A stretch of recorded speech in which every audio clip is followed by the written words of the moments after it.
Hi everyone, Chris here, and I have a riddle for you. Can you be yourself? Are you allowed to be just authentic to you and true to you and not need everyone to like you? That's a big one. Now, in some cases, I bet that's already something that you do. You just, I don't really care what someone thinks. I have to do this because this is true for me. And we are also very socialized to want that approval and those likes. And I don't think it's wrong to want others to like what you're doing or to want that feedback or validation. As somebody who's been creating so many things over the years, I mean, I've been self employed for most of my adult life, and I've created businesses and podcasts and radio shows and writing and paintings and all kinds of stuff, classes. It's nice to have feedback. It's part of the community and the communication that we have with each other. So that's important. That's really fun. But then also you're the one who's creating the thing on your own. I'm the one who's creating the thing on my own. And I have to do that without everyone's opinions getting in the way or getting in there.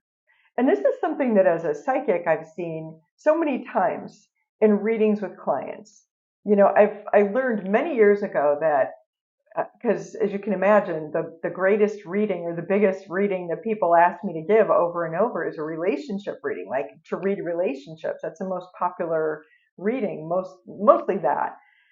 And what I'll see over and over is if one of the partners in the relationship is letting other people become the important thing in between the two of them, like family especially, it's not going to work.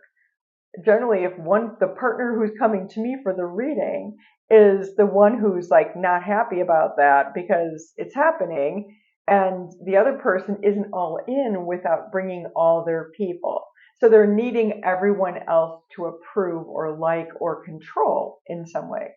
And that's kind of something that we've all been programmed to do, to want the approval or the input from the group.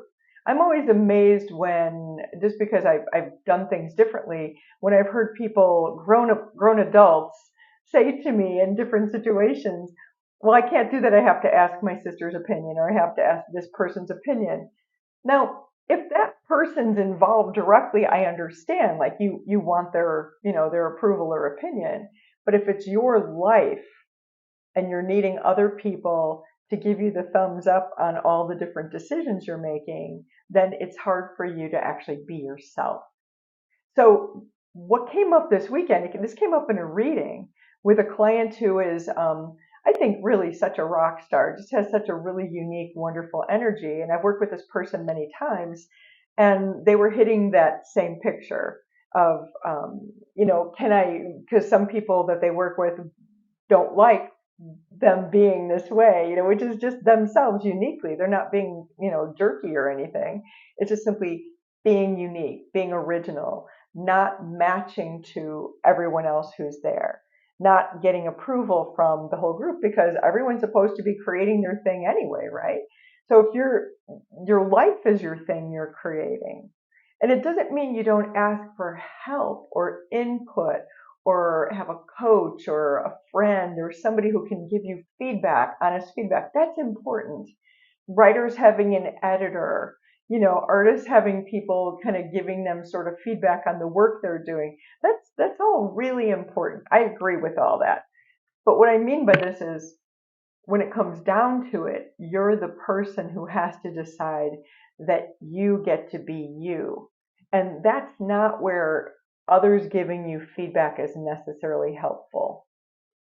If somebody else is having a problem with how you're being you, if somebody else is critical of you being you, and you're being yourself, you're kind of working from an internal guidance for yourself, and you're doing something that is true in your opinion for yourself, and someone else is offended by that, that might just be really their problem and not your problem at all. And that's the thing I think we forget. We forget that we really do have the right to choose to be who we are. And depending on the situation too, because there's so many rules and so many different groups and at work and in all kinds of places where, you're not supposed to be a certain way. You're supposed to match to a picture that's given to you. But when push comes to shove, your own life is yours. Now, another aspect of this is sometimes we can become responsible for how other people feel when we're being who we are. Like if you're really showing up and trying to find that authentic you, then and somebody else is like upset about that.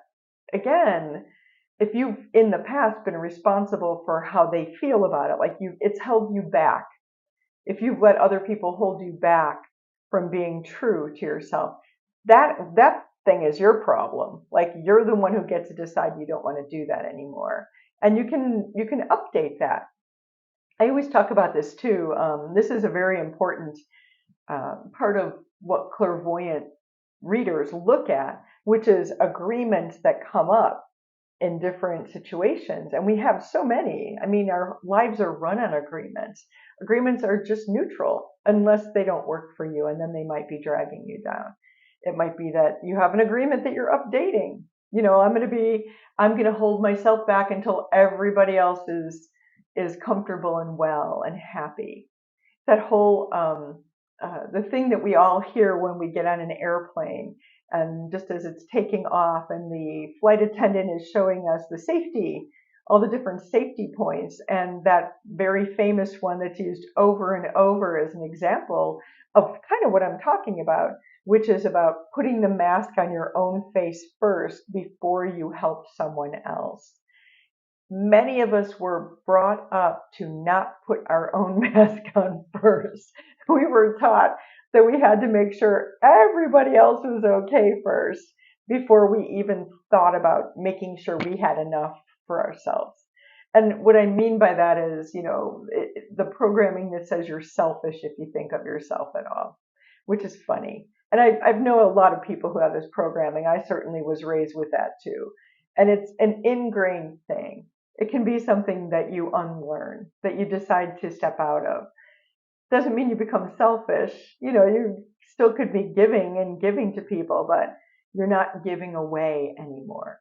So when you decide to be yourself and not need all the approval for it, because sometimes when you're being yourself, you might not get approved of at all. It might feel like you're in the dark on your own, not knowing what's happening and wondering if you're doing things the right way. And all of a sudden you see the light at the end of the tunnel because you start to find your people, and or maybe they're already in your life and now they can see you because you're not hiding behind pretending to be something else anymore. You're getting to be who you are. Anyway, I hope this helps. I hope you have a great week and that you get to have fun being exactly who you are all week. If you like this video, please give it a like and subscribe to my channel here on YouTube. Also, you'll find links to all the other things that I do. I have a couple Substacks, podcast, website, all these different things. All right. Thanks so much. Nice talking to you today.